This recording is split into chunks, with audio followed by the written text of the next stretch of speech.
اسلام یا یهودیت؟ یه حقیقت عجیب که کمتر کسی جرأت گفتنش رو داره. اسلام و یهودیت بیشتر از اون چیزی که فکر میکنید شبیه هم هستن. جالبه بدونید هم اسلام و هم یهودیت شریعت محورن. قوانین دقیقی برای زندگی دارن و حتی سبک عبادتشون تو بعضی موارد شبیه.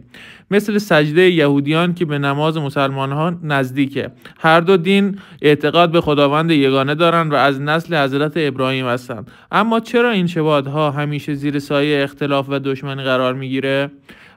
از جنگ‌های تاریخی گرفته تا دعواهای سیاسی مثل فلسطین و اسرائیل همیشه روی تفاوت‌ها مانور داده شده.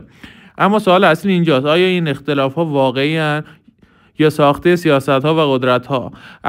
اگه این دو دین از یک ریشه باشن چرا به این نقطه رسیدن؟ جوابش چیه؟ تو کامنت‌ها منتظرتون. دوستان ممنون میشم از چنل ما حمایت کنید، ما رو سابسکرایب و لایک کنید و با کامنتاتون به ما انرژی بدید تا رو به جلو حرکت کنیم. ممنونم.